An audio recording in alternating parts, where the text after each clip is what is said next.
Friends, family, fans, we are live, baby. Back 9 bets, episode 124, Mad Mac.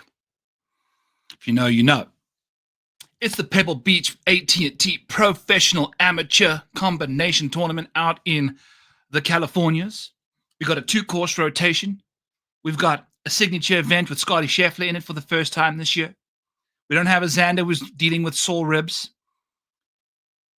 It's going to be a fun week. We've got some random people in from best ball. We've got tons of bets. We've got tons of stuff to dive into. Hit me up in the comments. Tell me you say hello. Joanne says better late than never. I'm assuming she's talking to me. Maybe not. Commentatoring nerds sending all sorts of fun emojis. We got hello from TJS, my brother. We got Sights in the hizzy. What's up, Sights? And Chad was here ages ago. 5:43, 17 minutes before the show starts, 19 minutes before it technically starts. I always start this thing at 02. For some reason, I just cannot get this done at 7 Eastern. It's 7:02. But it is what it is. On the pulse showing up, what's going on, people? As always, show brought to you by Bet 105. We'll dive into some matchups here shortly. We will be going into the depths and nerdiness of matchups. Yeah, oh boy. I particularly meant to not show that screen because now you guys can just pause it and get the hell out of here. But that's okay. The true ones will stick around. We're going to be rocking and rolling. We're going to be diving through the model. As you can see, we have got the model on the screen here on YouTube. I'll do my best to commentate you guys through the model as we go along, going through our bets, doing what we're going to do, having a good old time. I'm going to show you what you can get all the way over here. In the model, you can get the model itself. You can get some course history. We're going to have 2 guys playing 2 different courses. So, you know what I'm saying. We're going to have some Pebble Beach numbers. We're going to have some Spyglass numbers for some showdown. Going to be important. We've got some com courses down to the side here. Don't worry about Quail. I'm not entirely sure what the hell that's doing in there, but the rest of them all work. We've got some placement tools. We're going to be using this to kind of decipher where we want to rock and roll today with some upsides, some safety rankings, all that. As always, we've got the matchup tool. We've got the one and done tool. We've got some one and done ownership, all of that stuff. All of that stuff. One and done tool. Let's take a look. Uh-oh. Is that a little sneak peek at where we're going? This tool's so badass, folks. You can see what's going on. If you're in the Mayo Cup, here are the legitimate ownership percentages left over. So how many people can play that person going forward? And Scotty Scheffler is obviously 100% owned. So is Colin, Jordan Spieth, etc., etc. I believe the lowest owned guy is Keegan Bradley. And then Jason Day next up. So they have been burnt by about 1/5 of the field. So they can't be using them. I'd imagine Jason Day lands up being the number 1 pick this week. He's the 4th guy that we have in our adjusted rankings. I won't be showing this every single week, but I figured I'd show you guys because it's brand new and all sorts of fun stuff. So go jump in the link in the description, get into my Patreon, get into the Discord, get all this stuff as you rock and roll. I would love to have you guys in there with me. Before we get there, the person that commented who's going to finish DFL last week was Wheels Up, and I'm very disappointed. I'm not going to lie to you guys. He was the only person to comment. Now, it was a short week. But I want comments after the video telling me who's going to finish DFL. And as a winner of that contest, you can win a free month subscription into my Discord using all the tools I just showed you, all that jazz. So well done to Wheels Up, who managed to get himself into the Discord. Hit the link in the description below to the Discord, and you can just get right in there, my brother. Or just message me, whatever you want, but you will be in the Discord. You get access to all these tools. I want you guys to comment in the video after it's live, who the heck is going to finish last. The person closest to it wins it. So you get free month on me. I love you guys. I'll be doing a giveaway at around halfway through the show using some badass tools. I'm going to throw you guys a curveball today. Did I mention I'm going to throw you a curveball today? Yes, it's going to be fun. Mike. Yes. What's up, Big M, my brother? Good to have you in here. And I know I'm on the big screen in your house, so I appreciate every single second that I'm on that big old screen of yours. All right. Let's do this thing. Let's dive into some Pebble. Let's dive into some bets. Let's make some money this week. It was a bit of, I know people appreciate this, and I'm all about it. It's how you learn. It's what happens. I'm going to hide this real quick, and I want to do something so that I can show y'all what's going on. Here we go. Okay. So I'm all about transparency, and I'm all about being analytical and keeping track of your stuff and what's going on over there. So last week, we lost 6 units last week. Not ideal, Bob. Not ideal. And we've lost, I think someone told me that I need to update my numbers. We lost 1.7 and 1.8 or somewhere in that ballpark the first 2 tournaments. I think I had a formula situation since I've upgraded this thing. But we're down. We're down basically 10 units to start the year. Now, we've had a few close calls. We've had multiple guys that could have won that didn't. Aldrich fell out of the top 5, fell out of the top 10, barely got in for the top 20. So it wasn't ideal. But what my problem is, and I've noticed here, is we've lost 7.5 units in the top 20 market. We've got a lot of those bets going again this week. And what I've noticed is those have typically been the best guys that we've leaned and bet like to win 2 units, to win 3 units. And it hasn't quite worked out for us. But over time, that's what this is all about, is we can cash big at some point when the stars align. And it's not like we're betting crazy numbers. We're betting numbers that we have edges on, and we will be going through them right freaking now. Let's get into the model. What's up, people? I love you all. I hope you're having a great day. Curveball coming your way. Curveball coming your way later on the show for those of you who want a free subscription to the Model Maniac Discord in the live chat. So there's a comment in the description, in the comments below after the show, and then one in the live. So let's freaking get into it. Let's do this. I'm going to get myself into the box. There we go. I'm going to pull up some banners, and we're going in alphabetical order. If you guys want me to go in descending order of the model, let me know. If not, we're just going to pull up guys that start with an A. And no better name to start off the A with Aaron Rai.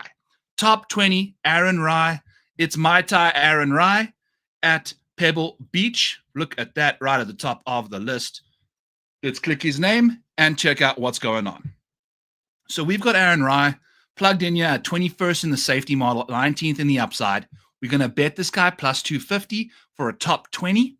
If we take a look at his cheat sheet here on the model, you can see the top 20 market has been significantly nice to Aaron Rai. He finishes inside the, he finishes inside the top 20 at a casual 53% clip. So if we go over to the Maniac placement tool, which, by the way, you make a copy of this thing, it's yours.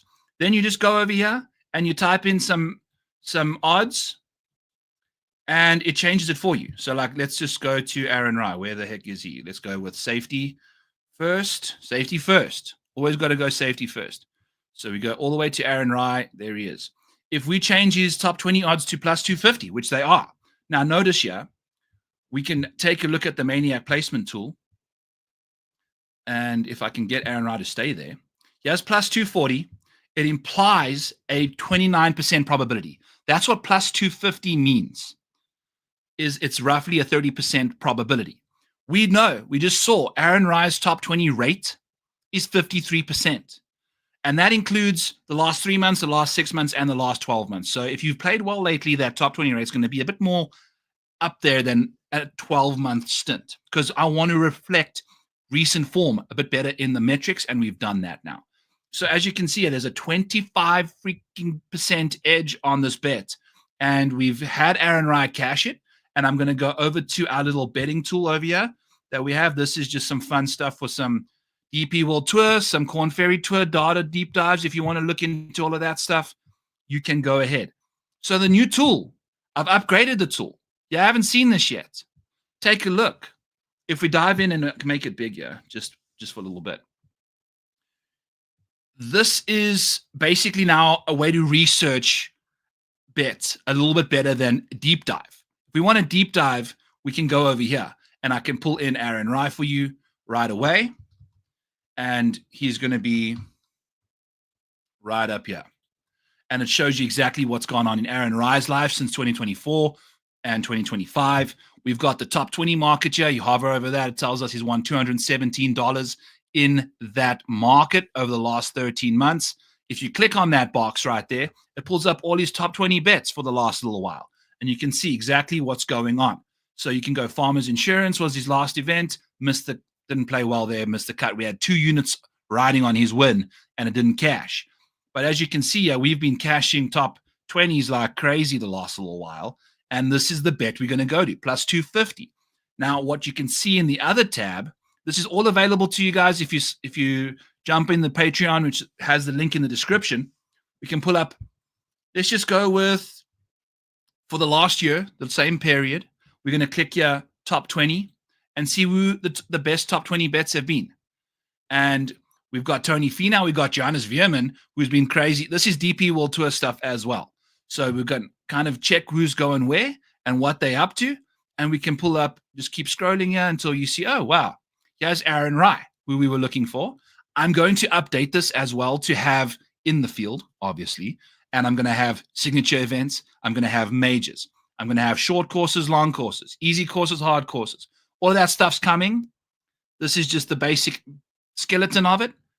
Early on, I'm going to be adding, like I said, every time I show you this on a Tuesday at 7 Eastern, it's going to be better than it was the last. That's what we're doing. Incremental finishes, incremental upgrades to your life, to the model. Let's make our lives better. Okay. That's all I'm telling you right now.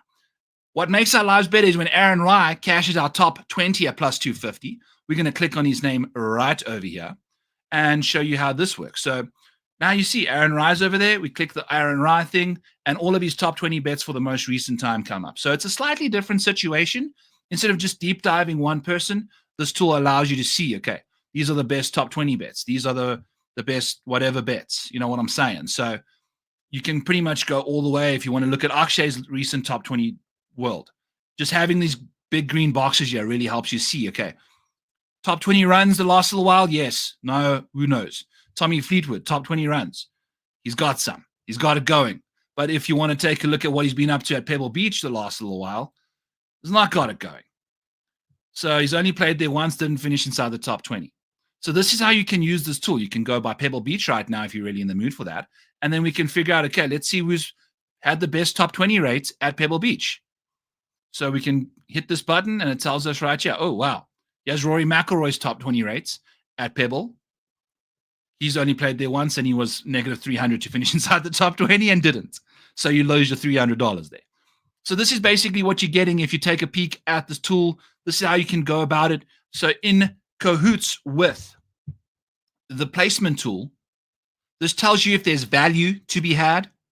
Once this suggests if you have value, then you can go take a little deep dive into the dude. So if you're just looking for guys to bet, you go to that first tab, you kind of click on the best top 20 bets that there are. Boom chakalaka, Bob's your uncle. You find a few guys, and then you can deep dive them furthermore. Then you plug in the odds into this tool, and we'll change it from plus 240 to plus 250 because that's what the bet is. And it changes us to a little 26% edge there from a 25% edge. So it's a nice small uptick, but it shows you, okay, so just adding that extra tick is what's going to make the difference for you. And before I get anywhere, I just want to chat to you guys.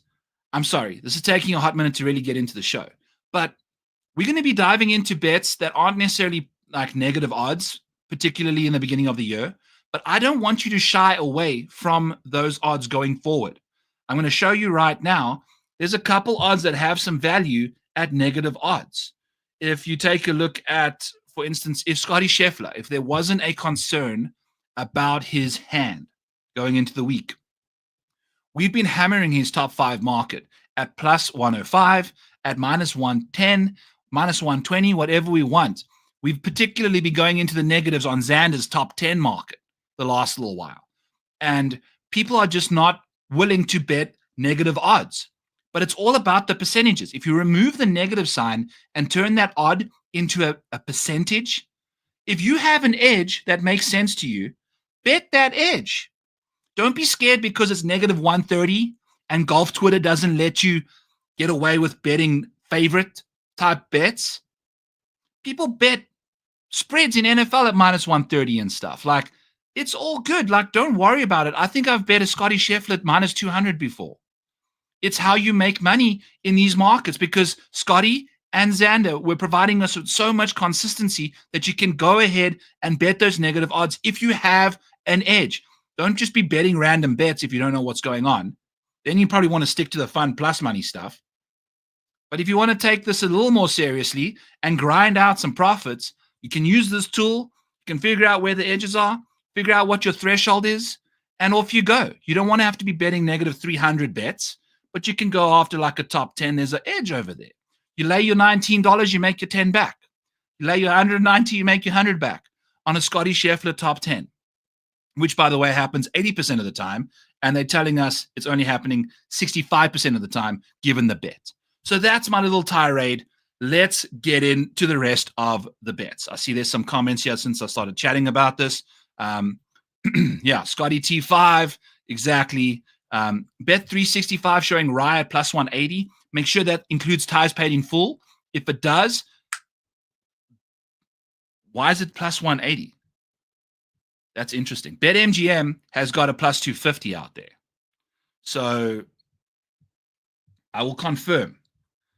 I don't want to be giving out bad odds. I've done this once or twice before, but I'm pretty certain Aaron Rye is plus 250. Yeah. He is. Here we go. I don't know if you're saying that the odds suck somewhere else, but yeah, we got Aaron Rye. So he can be bet at plus 250. I think DraftKings also has ties paid in full, as so does Bet365. Yeah, exactly. Try FanDuel. If another tip, go ahead and download a bunch of sports books. Make sure you get those deposit bonuses. You can hedge against yourself with other books on like a nice easy 9. Make sure you just return a bit of that bonus bet. Make sure you cash in on the rewards they're giving you, and boom, off you go.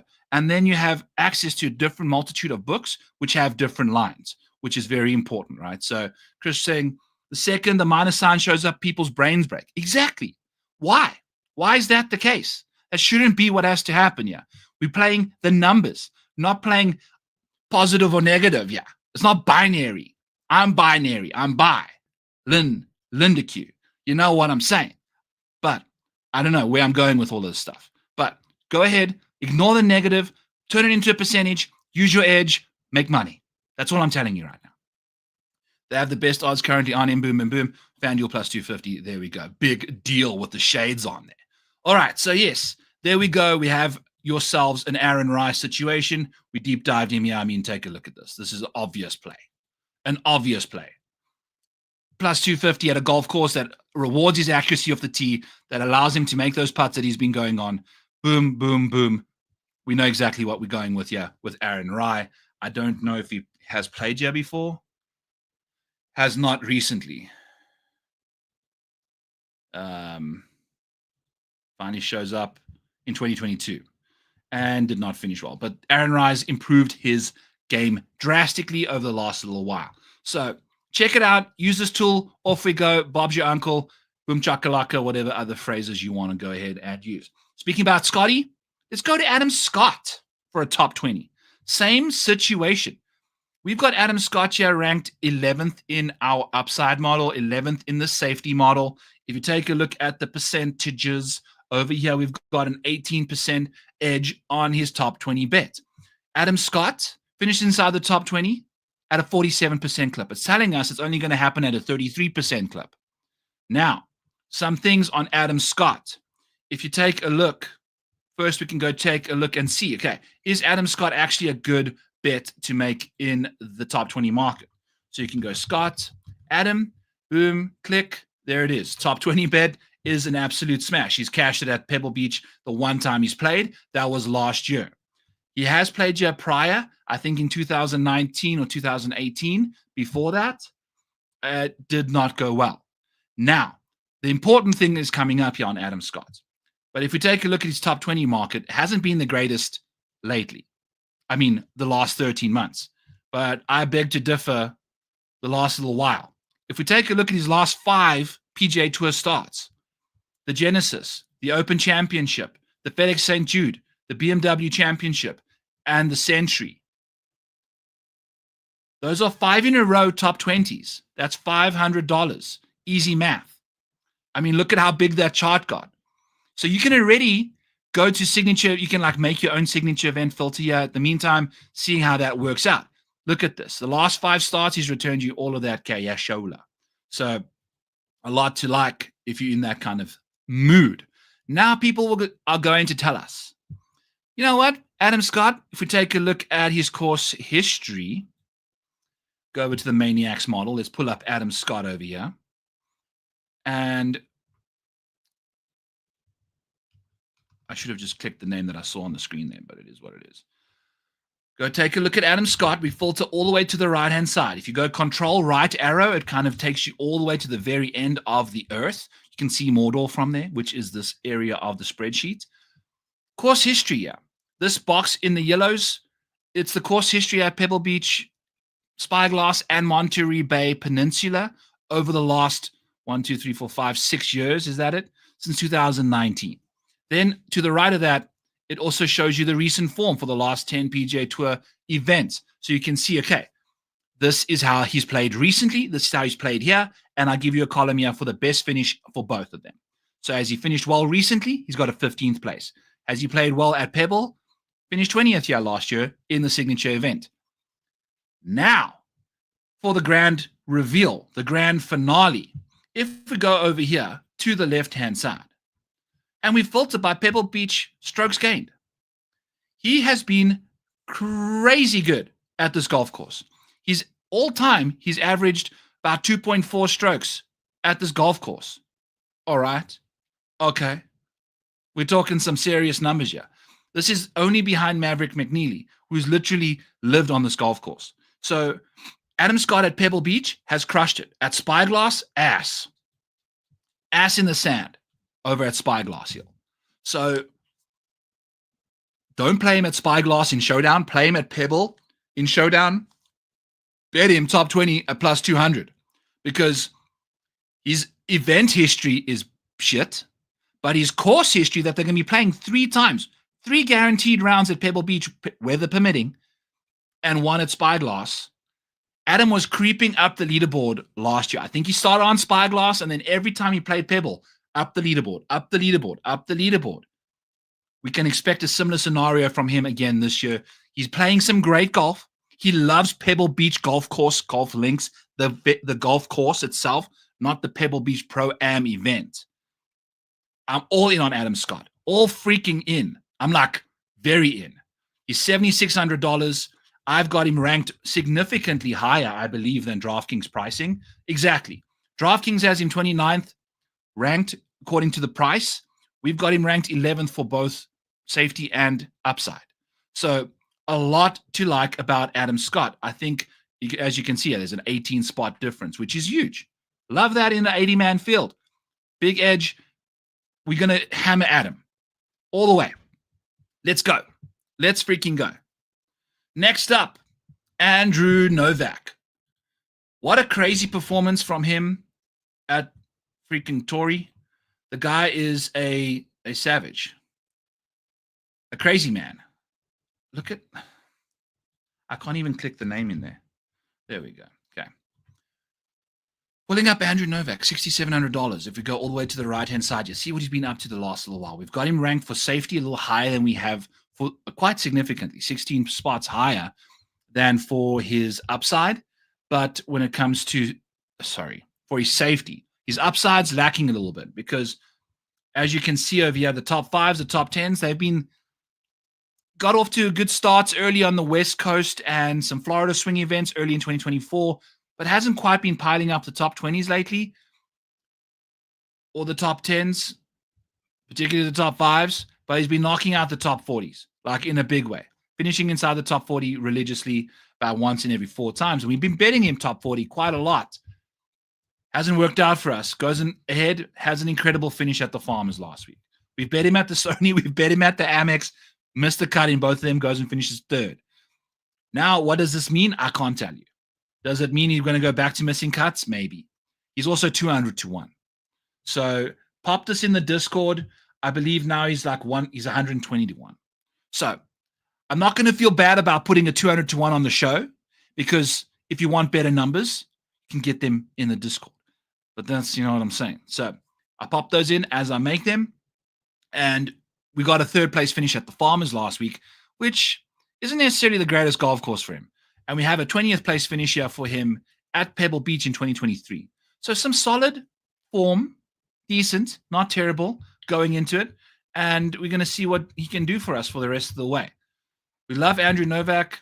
He doesn't have the greatest skill set when it comes to, driving and all that jazz, but he can putt when he's feeling it, and he can chip. So that's basically what Pebble is. He's vibing right now. Let's see what he can do. What do his mid irons look like? Oh yeah. Take a look at the good shot rate from 100 to 150. That's not too bad. If you take a look at what's going to happen this week, tons of golf shots coming from 100 to 150. He's hitting a lot of good shots. A good shot in this tool, in the model, according to DAA Golf, is if you've gained over half a stroke on a single approach shot, single putt, single chip, single drive. That's a good shot. A poor shot is losing half a stroke on a single swing of the golf club. So he hits it close a lot from the way. I mean, this is I believe, let's go take a look. DAA Golf, by the way, has some cool stuff. If you are looking for some free crap, go check out DAA Golf. We can go Andrew Novak over here.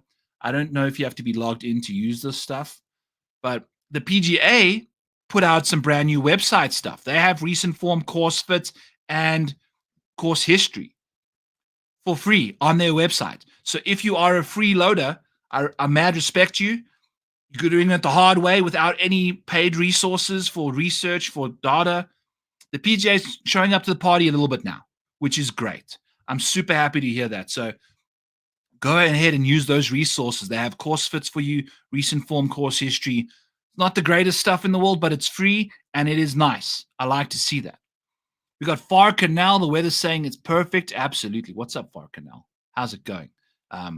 Yeah, no rain, very light wind, tides. And you know what? When there's no wind, the cold isn't that big of a deal. In on Scott for DK, big time. Absolutely, Draper. Let's go. First Pebble round. Boom. Let's go. Okay. And Adam Scott plus 230 on Fanatics. Oh, bang. Exactly, sides. Is it ties paid in full? Is it ties paid in full, though? Be sure it is.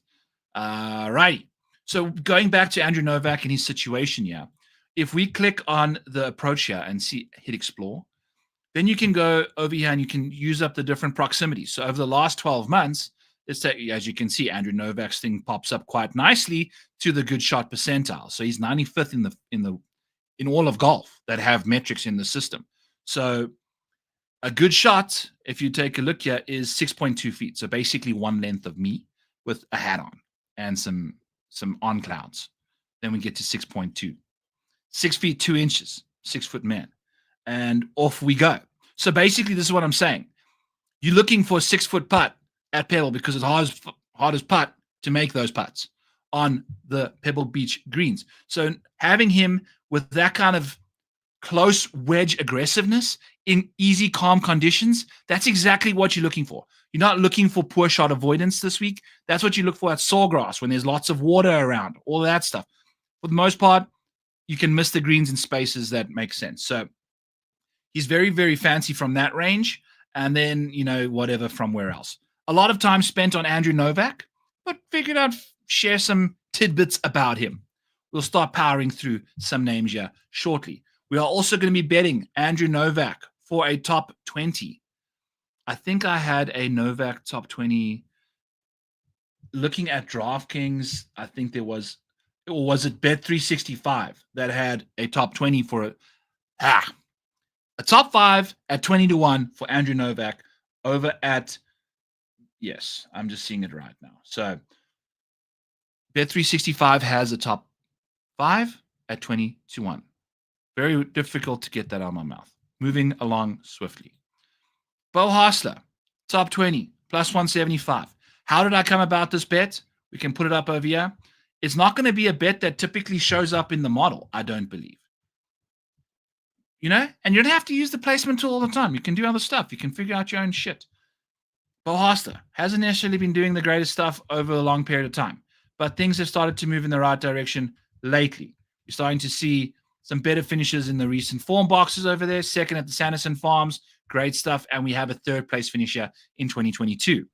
As you can see, Bo Haasler's recent form has been quite stupendous at this golf course over that period of time. He's doing some good things. Finished 14th, 11th, and 3rd in his last 3 starts. If we take a look and go to Pebble Beach over here, click on the AT&T Pebble Beach Pro-Am, get Adam Scott's handsome ass out of that box and throw Bumpy Bo in there. Here we are. Bo Haasler, what has he been up to at Pebble? In the top 20 market. He's been fantastic. But this is if you deep dive him. How we came upon the stumblings is we went over here, clicked on who has been the best top 20 bet. I even just did the best bet overall. But who's been the best top 20 bet at this golf course, at this venue, at this event? Patrick Cantley is a clean 4 for 4 when it comes to top 20s in the last 4 years. Or since 2021, he missed 2023 there. Bo Haasler, next up, his last 3, as you can see here.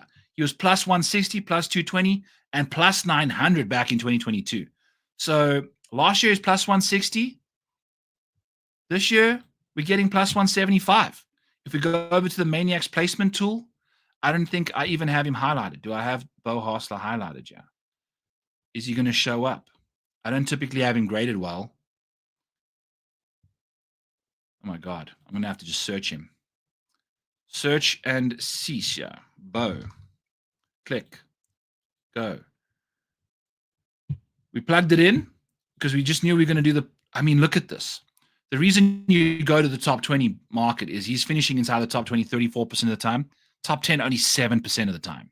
There's just no additional up the leaderboardness from him. Hardly ever. If he does finish top 10, it's like a backdoor top 10. Or he was going into the final round in the lead and tumbled down to 9th. Like, I just don't trust him from a DFS perspective, but I'll bet him top 20. I'll bet him top 20. We got a small edge here, but I love the Pebble Beach course history. We're going to let that trump where we go when it comes to Bo Haasler. So, love that bet for him. Let's get it cooking. Back to the comments. Lloyd, good evening, Lloyd. How are we? Hey, Byron. I said hello earlier, but you missed it. Oh, my brother. I'm so sorry. What's up, Falconel? Good to see you again, my friend. Happy to have you in the chat with me as we gallivant through the galactic, amazing world of golf, gambling, and betting responsibly. Set a call, Bobby Mack T10. He's got his putting back on track. I think he's got some interesting stuff going on. He's changed the coach. He's using a statistical analyzer now to figure out his shot dispersions and shot metrics and course management. We can expect big things from Bobby Mack.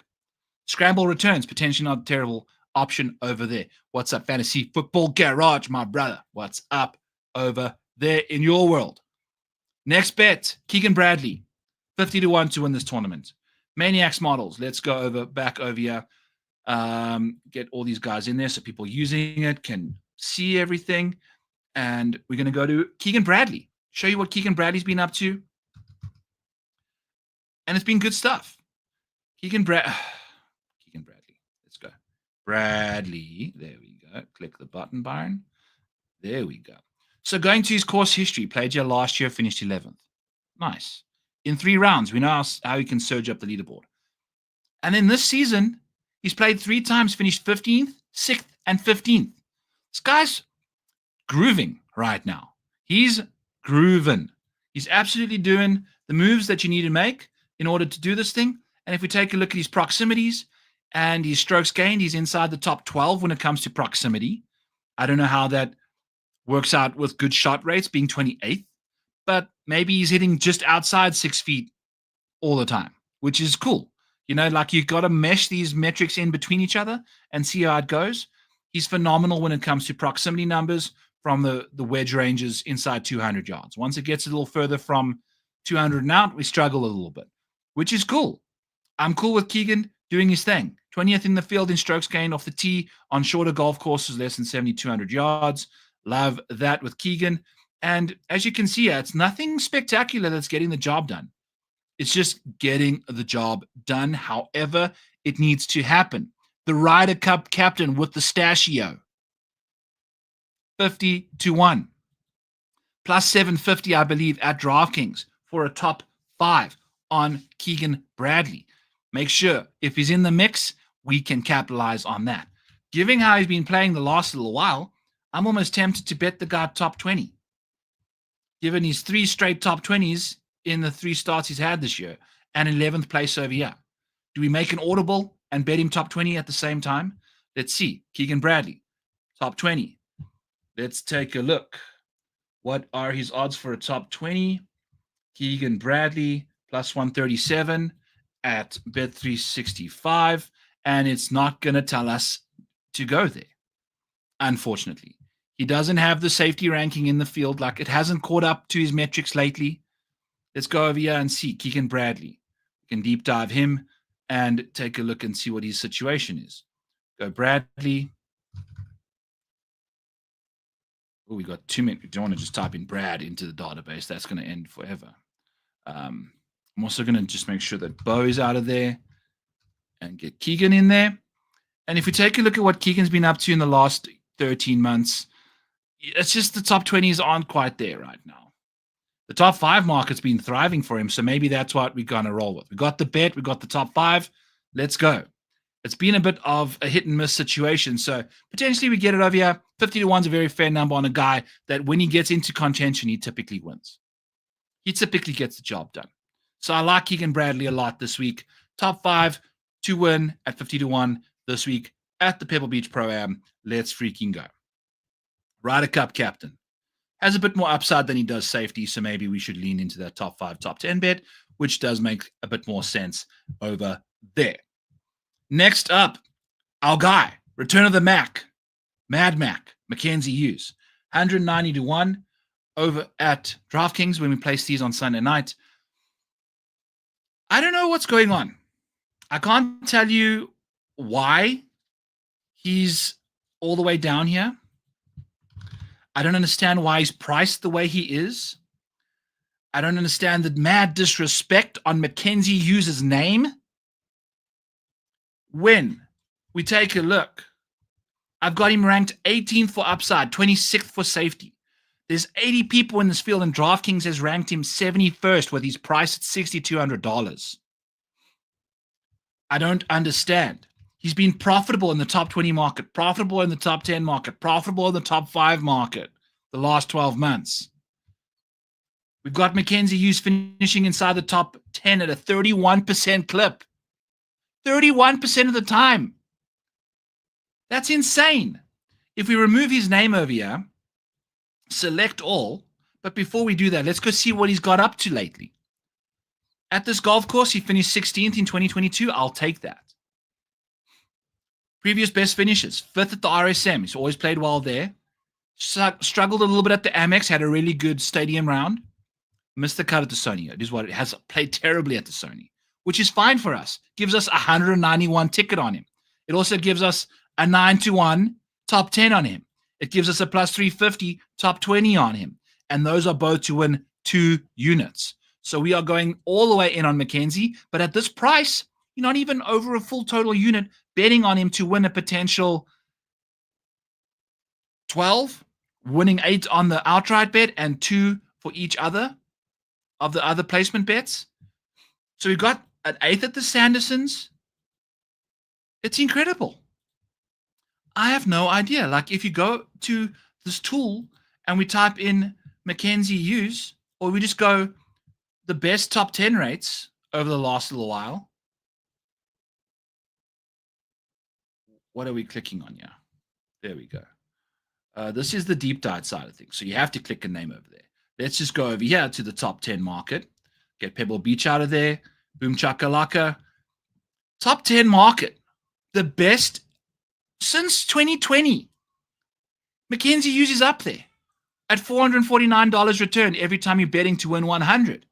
If we just do for the last 13 months, there's Mackenzie Hughes. Again, he's the 6th best overall top 10 bet there is to make.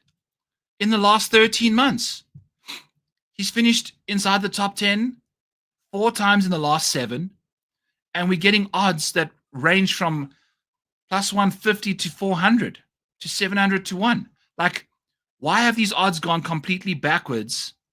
Like at 700 to 1 at the American Express, I don't get it.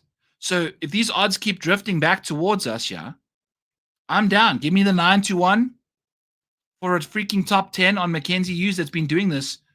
He goes on these stretches, and his numbers are so long that he doesn't have to do that much. He just gets it done. Completely gets it done. And we're just pricing him amongst these other peasants down here in the bottom of the 6K range. I don't understand what's going on. It's so difficult to click this button. It's like right on the precipice over there, and we clicked the wrong one. All right, so let's grade these guys by salary. We go A to Z, get the worst guys at the top of the board. Look at this. Like, we can just figure out. Mackenzie Hughes has got a 16th at this golf course. Doesn't matter. Let's take a look at recent course history. We've got a 5th for Mackenzie.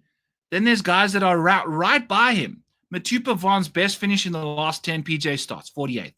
30th, 75th, 32nd for Knapp, 29th for Adam Hadwin.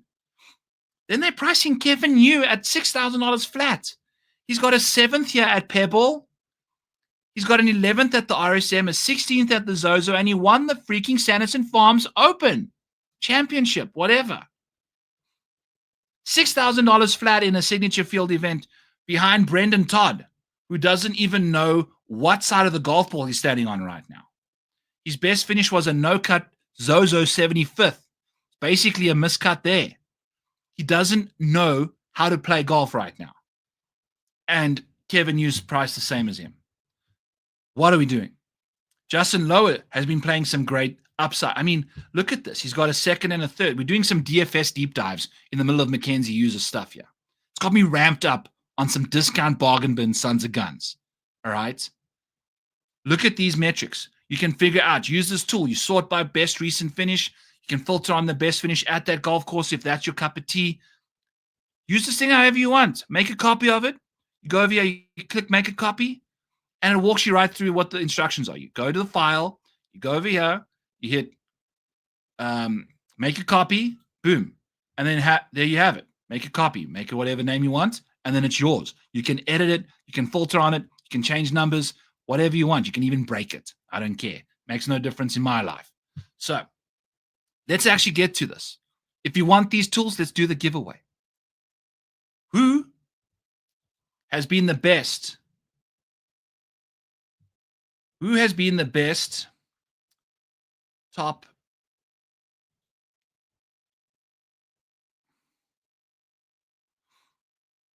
in the last 13 months?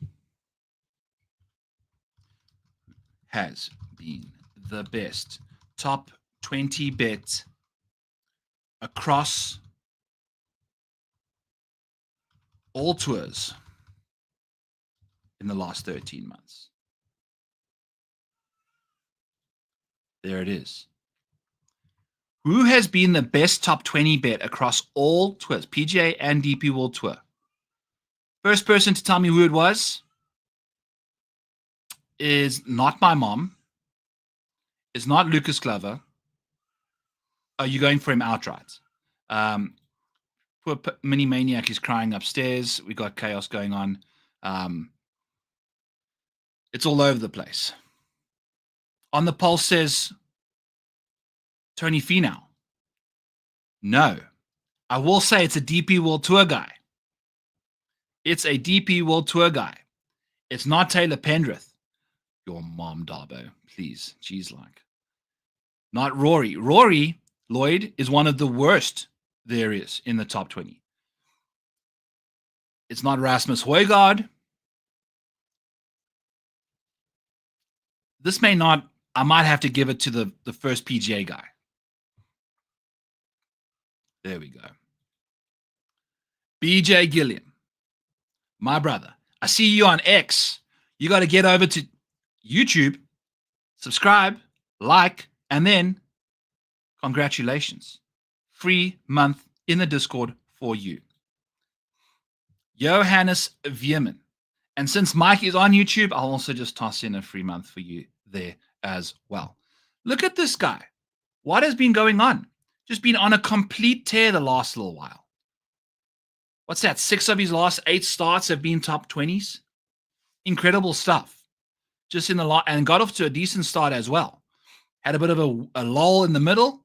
And man, we are cooking with gas now. This guy's cooking over there on the DP. So once I get my marbles, we're going to start betting these things. Maybe we bet Veerman right now. Let's actually take a look. What is his top 20 market over there? This is how you can just quickly do it. So what are they? Is he even playing this week? Bahrain Championship. Let's see. Is he playing? Veerman. Yes, he is. Top 20 plus 115. Plus 115. I mean, look at the odds that he's been cashing at you. I have no idea who's in this field. It looks like Patrick Reed leads it with Thorbjorn Olesen. So live bet. Congrats to BJ Gilliam, and Mike. Discord link is in the description below on the YouTube channel. You Twitter folk need to get over to YouTube, but I'm luring you in from over there. So Johannes Veerman, let's bet this son of a gun at plus 115 for a top 20 at the Bahrain Championship, blindly, just to win 1 unit, place a unit to win 1.15, whatever you want to do. We're betting him. Let's go. Little random DP will to a tangent over there. This is how it goes. I've got the ADDs all over again. Yeah, we're rocking and rolling. So moving along, back to the model, back to your regular paid programming. We are going to Mackenzie Hughes for a win at 190 to 1, for a top 10 at 9 to 1, and for a plus 350, plus 320, top 20. Sorry, plus 320, top 20, Mackenzie Hughes. The 2 placement bets are to win 2 units.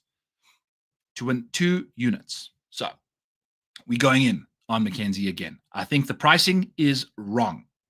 Speaking about pricing being wrong, let's go check out Hideki Matsuyama's situation. If I pull up Bet365 right now and take a look at the odds board. Let's just go to outright markets, each ways, whatever. Scotty Scheffler, Rory McIlroy, Colin Morikawa, Justin Thomas, Patrick Cantley, Ludwig Ober, and Hideki Matsuyama. All priced ahead of him. All priced ahead of him. Why? Why on earth is that the case?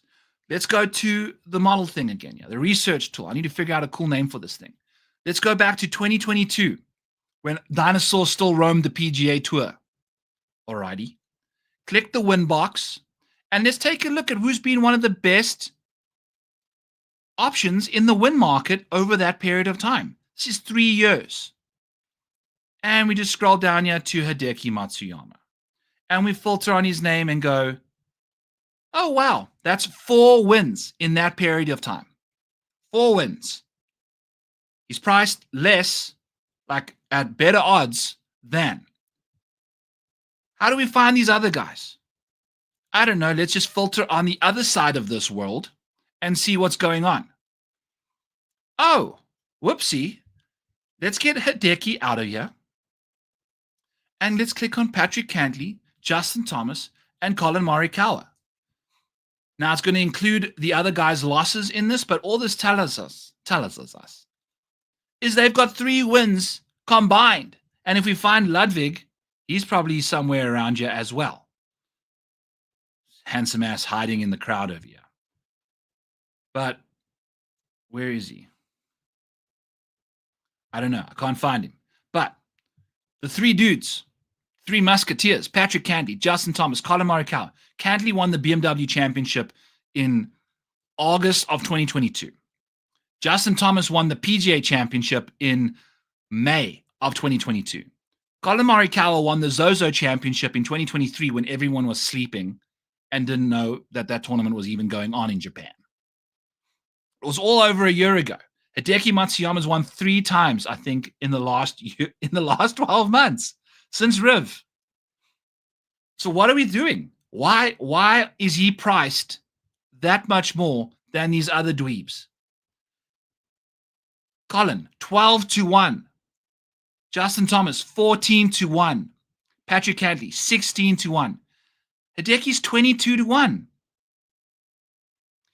And if everyone has the ability, I would bet him at 30-1 over with the 3 places versus the 5. Because he's just in the mix every freaking time he's in the tournament. So I might as well just get better odds for what he's doing. So I'm all about Hideki Matsuyama. He's been playing fantastic golf the last little while. He can now putt well, which is something we never thought Hideki could do. So I'm not even concerned about that. I am concerned that he can't play good golf in the wind. But we've got a first at the Tournament of Champions. He finished 16th at the Sony after winning at the TOC. So we've got one finish that he's played here last year, finished 71st. That was promptly before he went on a random missed period of tournaments, middle of the year. Seems like he's healthy right now. Let's go. Hideki freaking Matsuyama. Now, contrary to popular belief, I've got him ranked the wrong ways. Yeah, I understand how the pricing makes sense now. I'm not a hypocrite. The model's telling us one thing. We can see the recent form is insane for Hideki. So it's just been crazy good golf for him. Let's go. I mean, look at that win column. But he's very spiky. Comes and goes. So we've got to hit him with lightning. Let's get this Matsuyama lightning in a bottle. Let's party. Let's go, Hideki.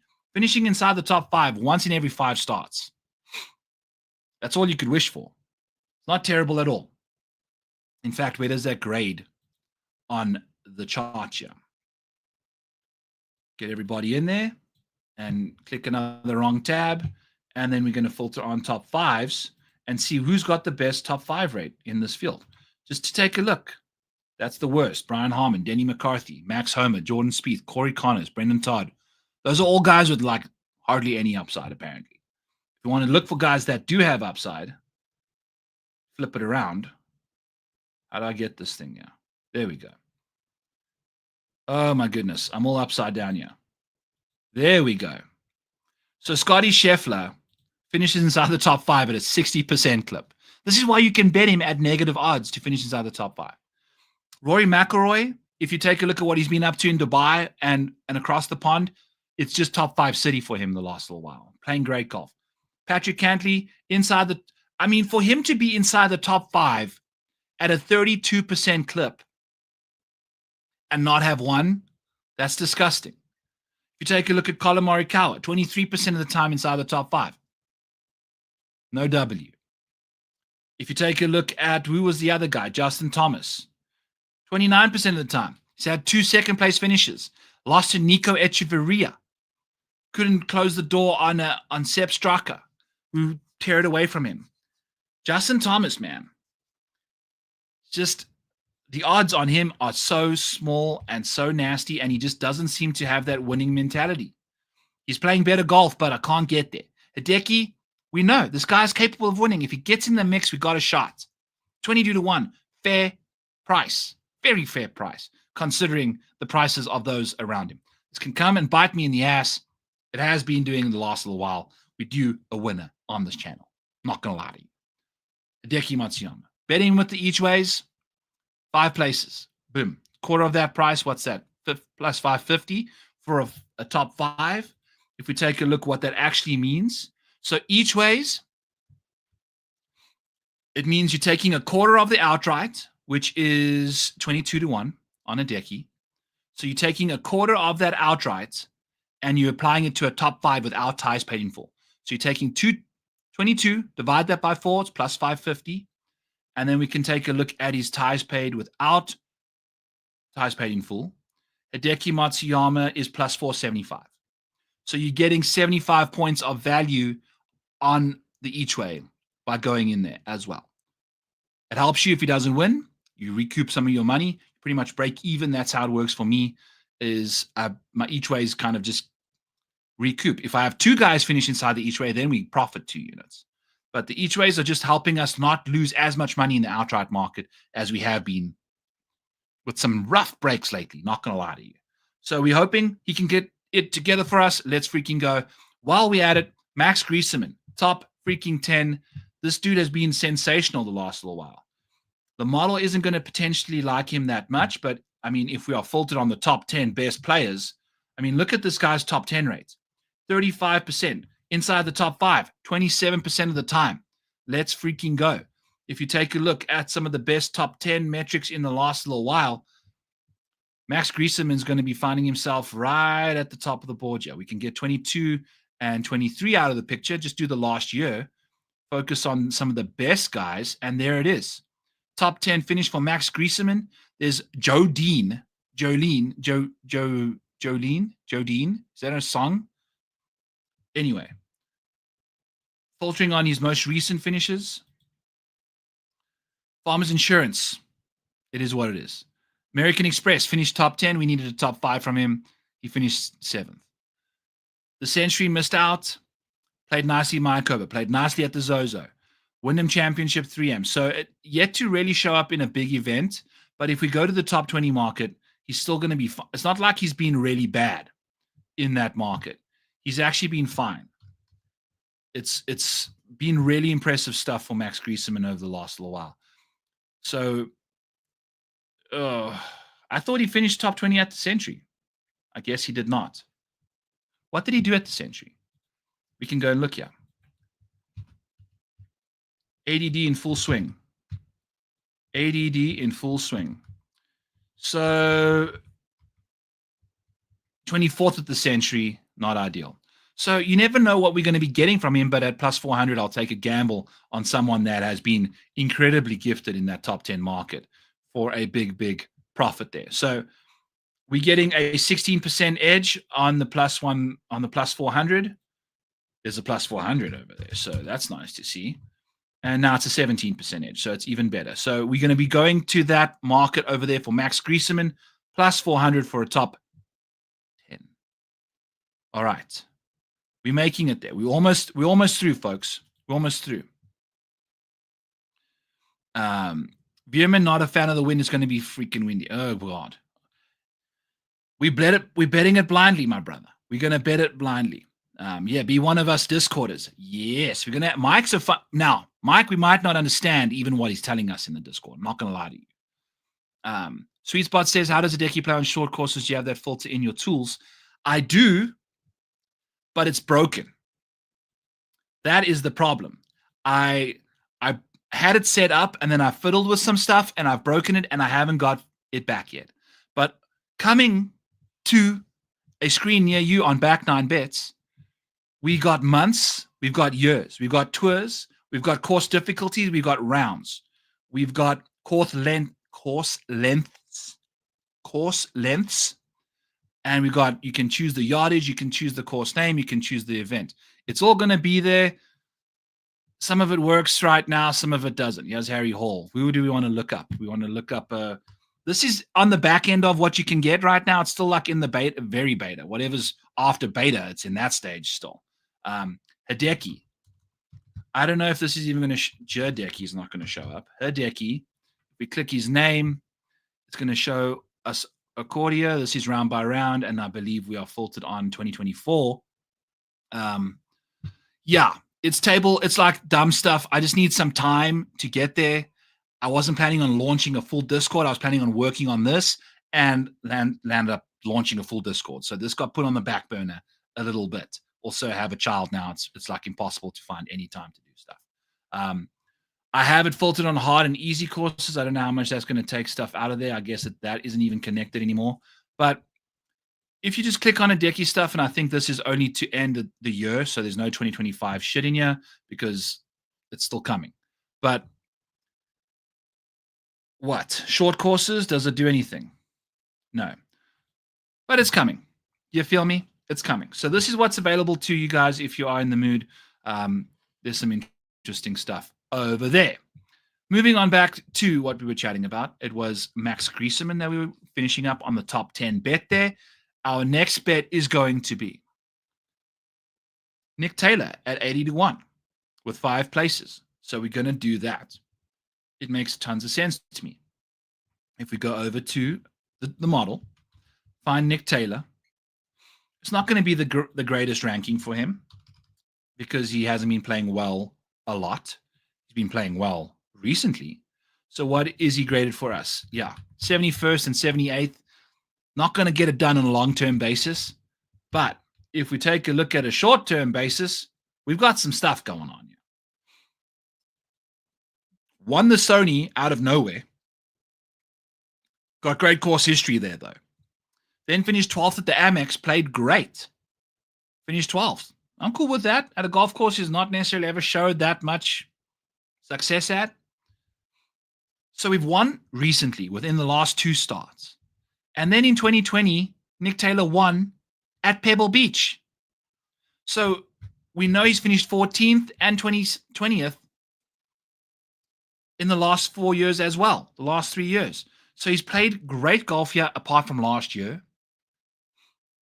He's in great form right now, it seems. He's 50-1. Let's go. He's 50-1. And he's going to be my one and done pick. Why not? If you take a look at Nick Taylor's situation, so what this tool does for you is you can see the guy's remaining schedule. So you can pull up a dude. Where's Nick Taylor over here? All the way down 25th spot. So I'll just filter on him because it just makes it look easier. But I've got 1,600 people in here, and it's got all their course history and how it grades across their respective events. So what it's using is course history at an event versus everyone that's played there, and then the strokes gained versus the other courses on that person's schedule to provide you with an optimal like cross intersection. And if you take a look at Nick Taylor's situation, it's literally his best event. He's played great golf here repeatedly. He's at 20th. It's the best number he's got. The RBC Canadian Open, it's a golf event at different courses every single year. So maybe the event means something to him, but the course isn't the same. So this is easily his best course on his schedule, course history-wise, and given how much better he's played here in the past. So this is just weighted strokes gained at that event. How does this rank versus other golfers? So at this golf course at Pebble Beach, he's got the 10th best strokes gained versus other golfers at this golf course. And then how does it rank versus his own schedule? Pebble is 29th versus the rest of his schedule. He's obviously got some nice work at the Travelers, and there's some course history stuff. So it's interesting to see. So the ultimate number is 20th, and it's the best ranking that he has. So I'm going to play him. And you can do this with other guys that are in this model.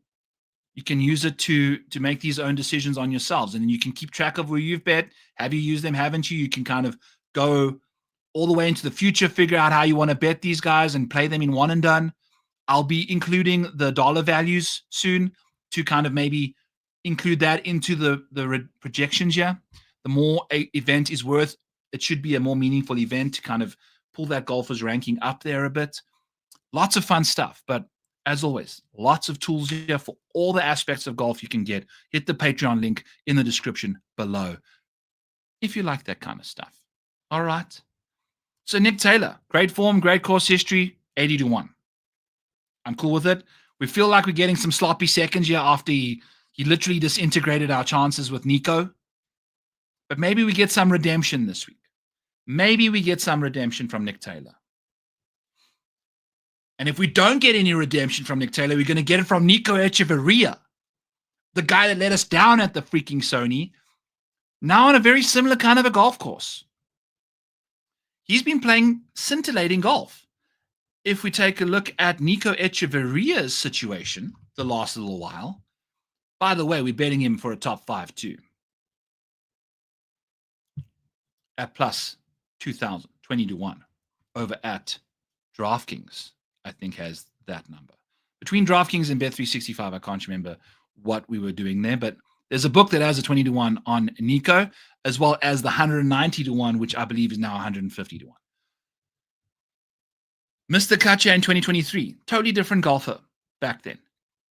the Nico that we're betting on this week is a Nico that has a second at the Sony, a second at the RSM, a sixth at the WWT in Mexico, a win at the Zozo, holding off Justin Thomas, who's freaking 12-1, 14-1, and 11th at the Black Desert. So we've got some incredible results. His average of the last 10 PGA Tour events is, I'm just clicking random buttons, like 39th place finish with some 99s in there. It is what it is.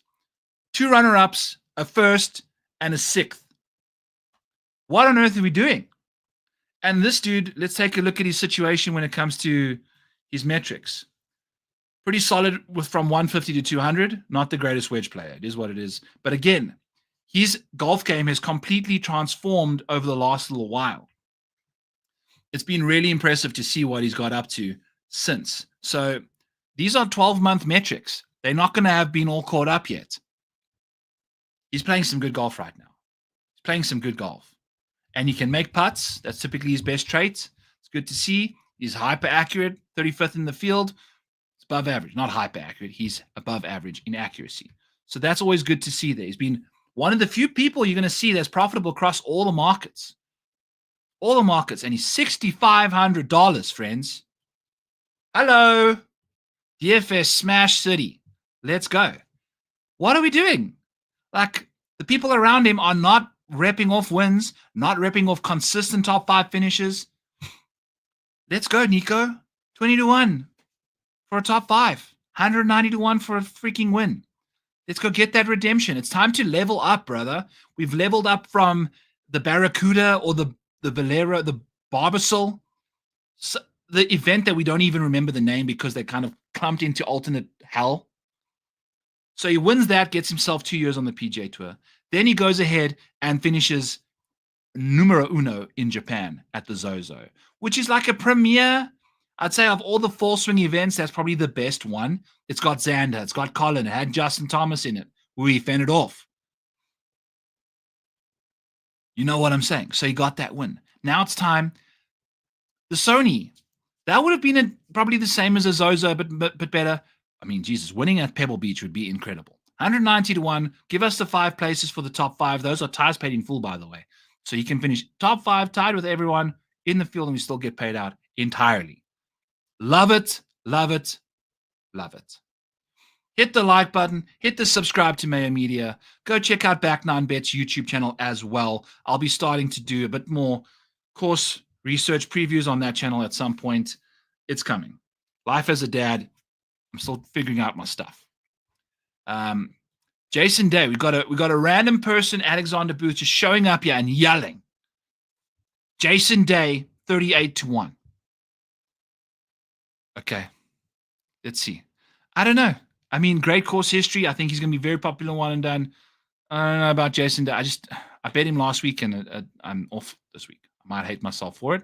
Who the heck knows? Let's take a look further on down in the comments here. It's harder to make short putts at Pebble. Does that help someone like Zalatoris who misses them anyway? No. It just means that I think it just comes down to who can.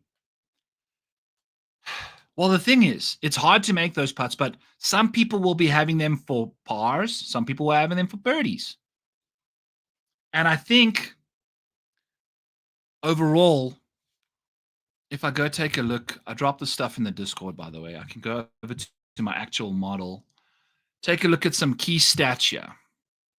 The greening regulation rates are slightly too, as small as these greens are, they're at tour average or higher. And when conditions are soft and easy at Pebble, they're hitting these greens routinely. So a typical putt isn't going to be 5 to 10 feet. It's going to be a little longer because you're hitting the green. You're not chipping it closer as well. The more greens you hit, the longer the putts are for birdie. The less greens you hit, the shorter the putts are for par because you're chipping them close, hopefully. We'll see. As you can see, approach play, important, putting, important, and distance last year was a negative correlation. If you had yardage off the tee, the longer you hit it, the worse your score. Legit, like mathematically, the correlations told you that anything distance related, which doesn't make sense, but you know what I'm saying. It's not important at Pebble Beach accuracy of the tee is. But in general, overall driving doesn't really matter. It's all about the irons. It's all about the putting, so to speak. Back to the model, back to some other bets, back to back. Let's freaking go. Let's win some bets this week, people. I hope you're having a great week. Share some positive vibes in the chat. Spread some love. Let's go. I wouldn't go to Zalatoris because he just doesn't play well enough on Birdie Fest. I think the scoring is going to get to 20 under par this week if the conditions remain calm. I just don't see him getting to that. I think Will's like, you want to look at him at like majors when it's -10 as the winning score, not -20. Just doesn't make enough birdie putts for some reason. Anthony, what's up, brother? Showing up a little late. It is what it is. I won't ding you this time. I know you're very punctual all the time. Some other bets. Outside of Nico Echeverria, we've got 2 more for you guys. Sam Burns, top 10, plus 275. I'm going to see, I'm not going to pull up the Discord. Do I open the Discord on the live stream? No. But I have player profile pages now that you can use. That I'm taking screenshots of this stuff and popping them in there. So let's go take a look. We're not going to look for like that. We're going to deep dive Sam Burns here. Go Burns Sam. Click his name. Get out of the top 10 markets. Get the last 13 months in here and take a look at what he's got up to. That's $377 he's returned you in the top 10 market. Let's get this bet out of here. See what I'm saying? Make it a touch smaller than you can see. Then we click on this column, then it pulls up all the top 10s. Beautiful stuff. We bet him top 10 at the American Express. Womp womp. Bet him top 10 at the Century. Yay, yay. So we're up. We've made us $100 and we lost our 67 last week. So we're up 33 on the year on Sam Burns. We've been betting this guy in the top 10 market for the last little while. Look at this. He's been top 10ing quite routinely and gets on these little stretches where he starts making these top 10. So he's profitable in that market. That's a really tough market to crack. There's a lot of good golfers in the field. He's one of them. So I like to see that from Burns. Where is he ranked? I think he's ranked like 6th for us, which is always great to see when we're looking at our guys. Safety is 3rd and 5th for upside. So I'd be going to Sam Burns in DFS. We're getting a slight edge over there. DraftKings has him ranked as the 8th best golfer. But the funny thing is, as you saw on the model there, hasn't won a tournament for a while as well. Another big name that hasn't won one. A perennial winner on tour at one point. We'd win one once a year almost. Hasn't finished inside the top 5 enough to return profits in that market either. But top 10s and top 20s, he's crushing. So you find these golfers that have these pockets and these cushions, and you attack them. Because I still need to confirm how the sports books do this. Do they start the odds? I think they release the outright odds first. And then they tier or prorate the top 5, top 10, top 20 market off of that. In some instances, I have seen numbers for top 10s that are different amongst the outright numbers that are the same, 80 to 1. The top 5 numbers or the top 10 numbers will be slightly different. So I think they do take into account maybe that's hold percentage that they get bets on, if that changes it. But overall, it's typically a tiered off situation. So because Sam hasn't won a lot the last little while, what's his strokes gained situation in this field? 11th in the field in strokes gained. It just goes to show, like, he's not a top end guy. He's not going to be priced as high for the win, but he does absolutely crush the top 10 market. Finishes inside the top 10 at 4 out of every 10 starts. Love to see that. So Sam Burns, ladies and gentlemen, top 10 plus 275. Ties paid in full. Let's get it. Look at the putting. Been putting great lately. Been putting absolutely amazing. Ball striking is ish. Take a look at his proximities from 100 to 150. He's 19th in the field. Gets kind of wonky from then on out over the last little while. Not the greatest iron player historically, but he can make putts, and that's what's going to be needed on these greens. Take a gamble on him. Is he going to win the damn tournament? Potentially not. Probably not. Top 10? Absolutely. He's been doing it like crazy the last little while. Let's go. One more bet. People don't get the hell out of here just yet. We've also got some matchups to do. Ooh, and we can also do the dog dominant. I'm going to, this chat's kind of going crazy all of a sudden. Guys making me read without my glasses on too. How did you make the short putts? That's Willie Z. Nick Taylor again this week. Yes, yes, yes. Bhatia, good DFS play in the low sevens. I mean, this guy's been playing crazy. We can do one of the deep dives on him. We got to smack that Mac. Yes, yes, Mike. We got to smack that Mac. All right, Anthony saying hi. I'm all the way back in the chat here. I'm kind of gone backwards. Ryan saying Tom Kim sneak. Yes, but that is made for Tom Kim. 15 holes, like I'll just bring up Tom Kim real quick and then we'll do some other stuff. Look at this. This is what's wrong with Tom Kim. I think his round 4 stuff is incredible. It's like incredibly bad. Yeah. This is what's wrong with Tom Kim. In this field, his strokes gained in round 1 is 33rd. In round 2, 19th. So make it to the weekend, hunky-dory. Round 3, the 20th worst round 3 strokes gained, 60th in this field. And then 52nd in round 4. So he falls completely outside the wheelhouse once he gets onto the weekend for some reason. TGL, on the other hand, match play. I love Tom Kim in match play. He's such a ferocious competitor. And he's built for high-pressure, singular moments, not a full day on Sunday right now. Obviously, he's won 3 times on the PGA Tour, so a lot to like. Farcanal. Oh, we've got the Farcanal play. I'll play that right after this next bet. We've got a lot of housekeeping to get up to here. Next bet is an outright and a top 5 because it's an each way. Wyndham Clark, friends. Let's go. 50-1, 5 places each way. Again, this is the defending champ at this golf course. Won here last year. We got a 15th place finish at the TOC. No real great form coming into the week. That's not Wyndham Clark's style. He's not a form guy. He's a high upside, high volatility dude. If we want to take a look, I think you can still do this in here. You can go tournament by tournament. That's round by round. Go tournament by tournament. We can filter in here and get Wyndham Clark going on. Get Joseph Bramlett's ass out of here. We missed our top 40 bet last week. Wyndham Clark. Here he is.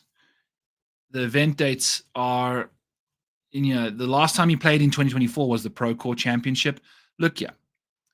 He's spiky. 9th at the Travelers, 10th at the Genesis Scottish Open, 7th at the FedEx St. Jude. The Olympics, he was almost last after round 1 and finished 14th. So RBC Heritage, early in the year, he kind of got hot.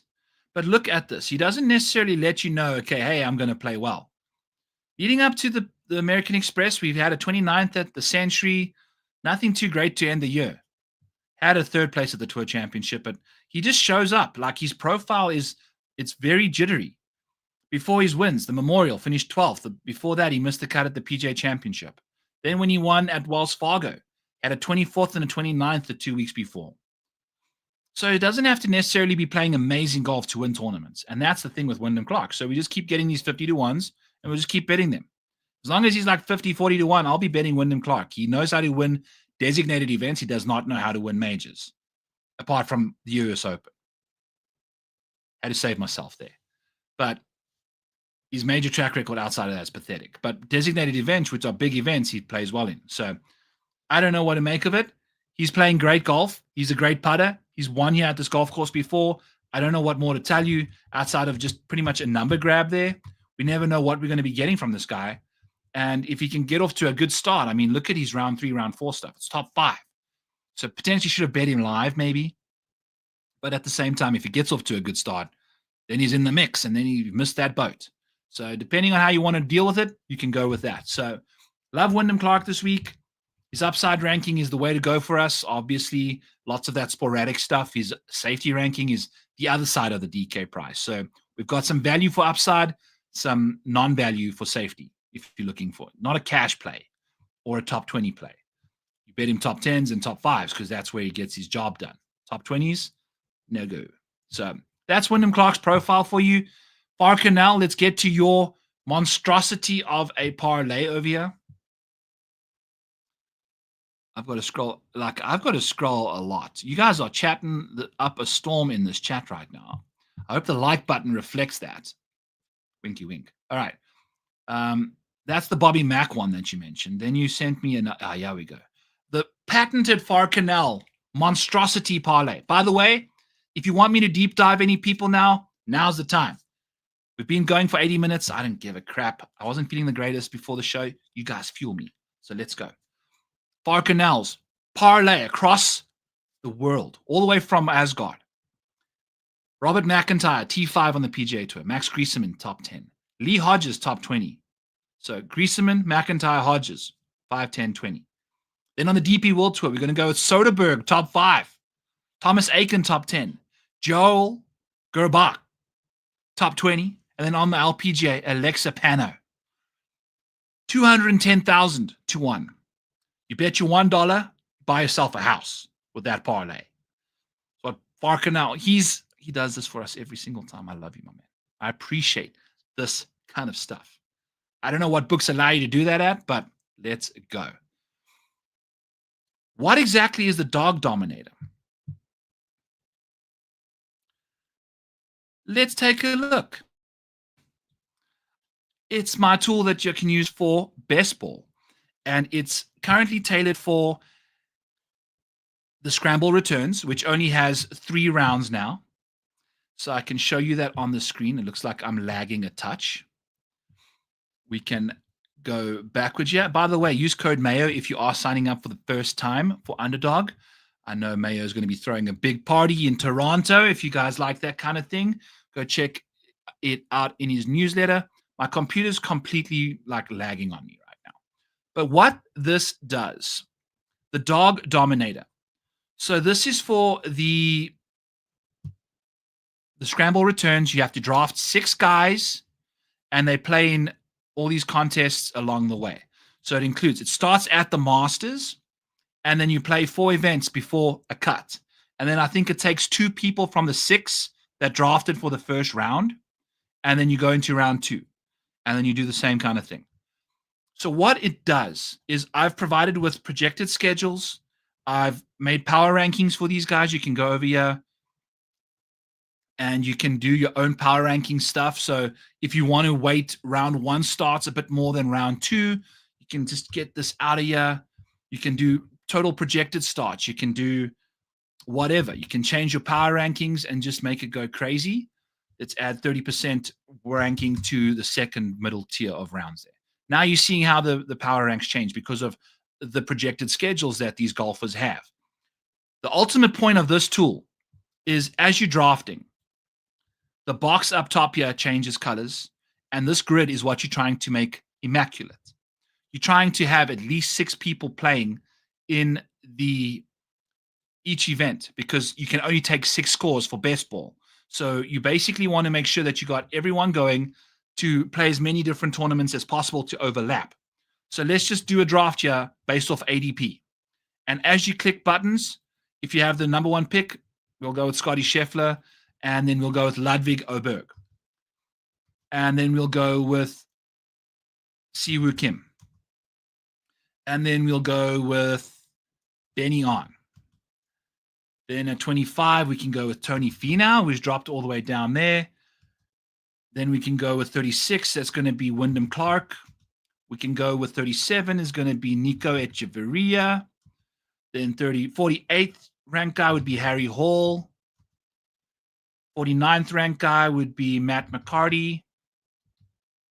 And then the 60th guy would be Thomas Dietrich. That's going to be Justin Thomas. Let's go Dietrich. All right. So as you can see up top here, this is the grid, and it's basically sucking in all of these starts that these 10 guys are going to have for you. And immediately, we've only got 5 guys projected to play the CJ Cup, which, by the way, is a don't use this stuff. I just realized that's wrong. Okay. Because I edited from the previous one. The Masters is way more difficult than the CJ Cup. RBC Heritage gets beat up every now and then, but can play difficult if the wind shows up. And then the Truest is at some cricket pitch somewhere. It's probably going to be a bit easier. But this, as you can see, the best guys do not play the CJ Cup. So finding 6 dudes to play the CJ Cup is important. We've only got 5. So it's a tricky situation. And how this tool can help you. So for instance, let's take Tony Finau. I don't think he plays the CJ. So we'll take him out, and then it gives you an adjusted ranking over here. So we've got 9 guys in there. So the ranking is going to completely get skewed. So we can remove 1 or 2 more here. Let's take Scotty out just for shits and giggles. And then we hit the adjusted ranking situation here again. You make it the smallest to the largest and see, okay, Maverick McNeely is going to be playing the CJ Cup. So as you can see here, all the top ranked guys are guys that aren't necessarily going to be playing in the signature events in the second round, that are not currently projected to play there. So all the CJ Cup guys are going to be showing up pretty hardcore in the adjusted rankings. So if we go Maverick McNeely, put him back in there. There we go.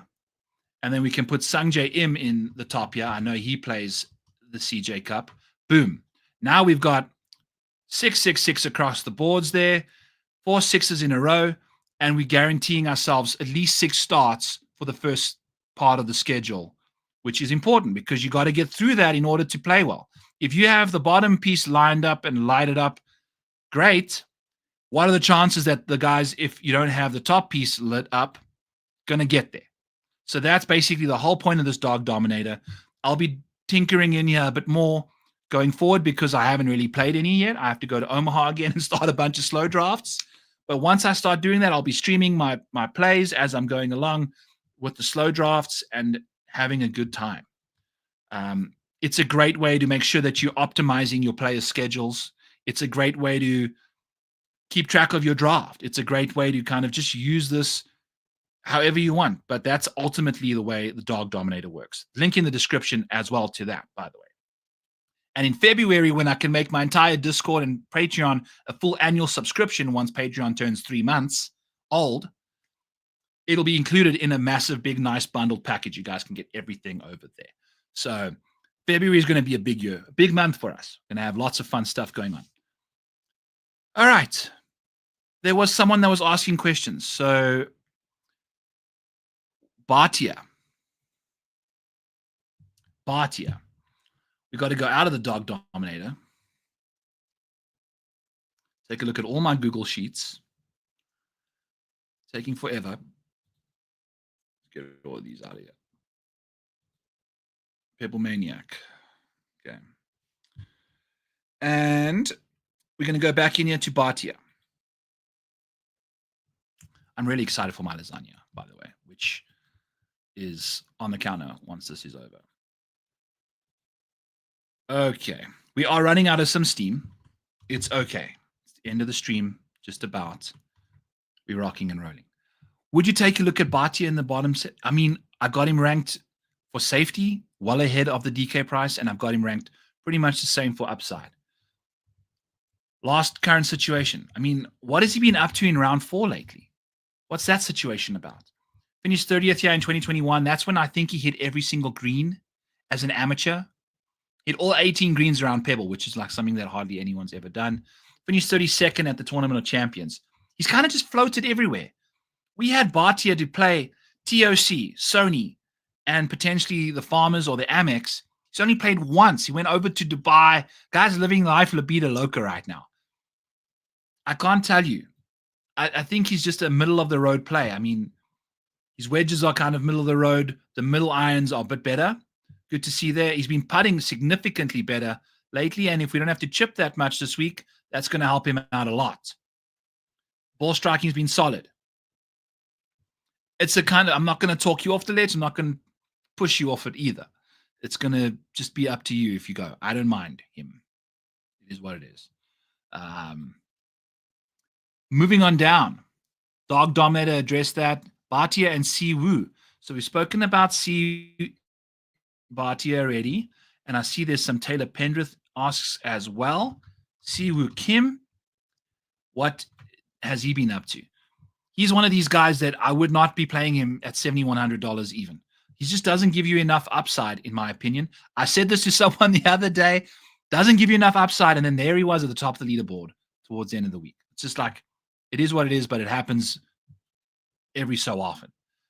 He's a safety rank guy over upside because, I mean, look at this top 20 rate.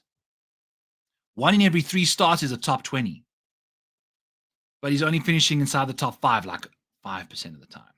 So 1 in every 20 starts. Whereas there's other guys in his range that probably give him a bit more pop. So he's a great safety play to make cuts, particularly. Makes cuts at a good clip, at an 80% clip. Nice to see. But you want guys that are going to be giving you some upside in DFS. If you're looking to play him, you can potentially bet his top 20 market. You know, that's where you want to go. But hasn't been profitable in that market either.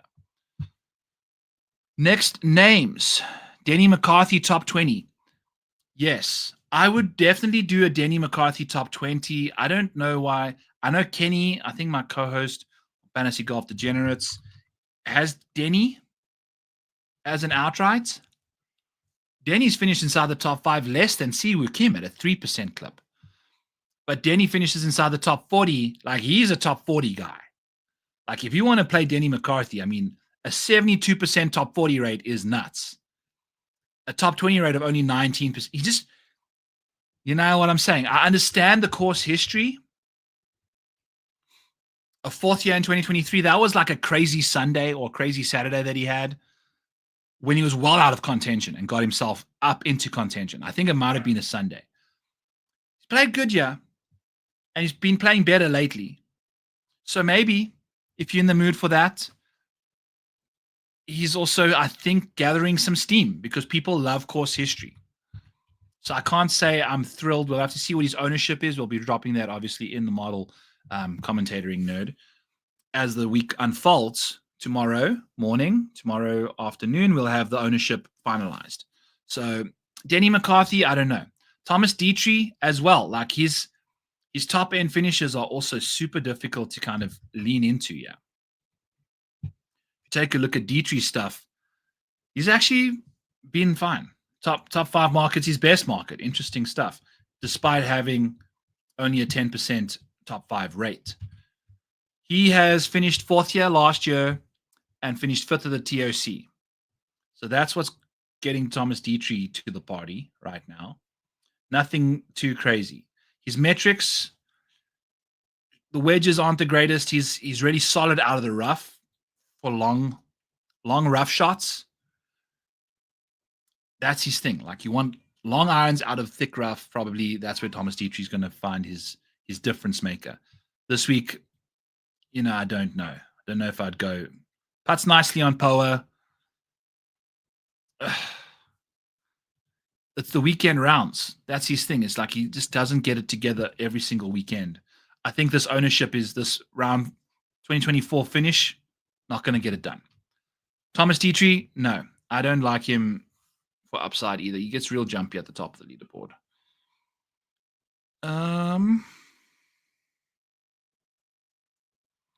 Other names.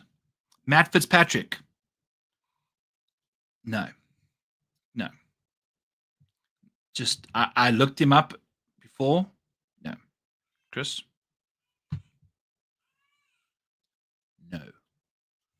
No.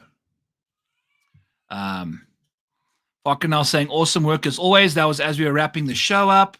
Lucas Glover. Sure. Alrighty. Glover. Lucas, ooh. Looks good out the rough. He's obviously a great wedge player. I mean, tons. 3rd in the field in strokes gained from 100 to 150. Good to see that. Very accurate off the tee. Lacks tons of distance. Understandable. 5th in the field in ball striking. Approach play, sorry. 17th for ball striking. Really struggles around the green, which at this golf course potentially will be even less in these conditions. He's gritty, blue collar. I think he can handle the cold.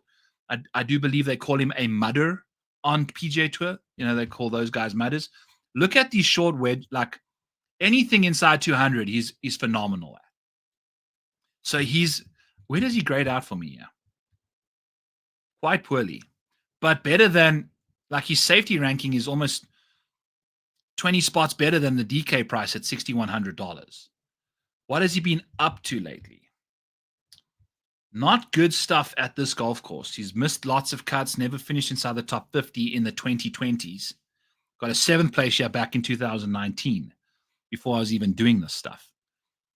He's been playing solid. Got a 3rd at the Sandersons, 3rd at the Black Desert, 24th at the Waste WWT, 30th at the RSM, 21st at the Sony. He's safe. You know what I'm saying? And $6,100. Why not? If you're playing a lot of contests, why the hell not? Throw him in there. Who would you say would be your best T20 bet considering how difficult putting is? Yeah. So the thing is, that's totally cool. Like, the best top 20 bet is probably just going to be the one that's got, doesn't necessarily have to be the best player. It can be the one that's got the best value, the biggest edge, which it's a toss-up between Aaron Rai and Shane Lowry. So I wouldn't even trust Shane Lowry. That's why we haven't even mentioned him in the show, because it checks out that we should be a top 20 guy, but I don't see Shane Lowry. I don't know, at this golf course. I have a weird feeling about him. But Aaron Rai, he finishes inside the top 20 quite routinely. And I don't think it's got to do with the putting. Like, a top 20 bet, you can miss a couple putts here and there. There's only 80 guys in the field.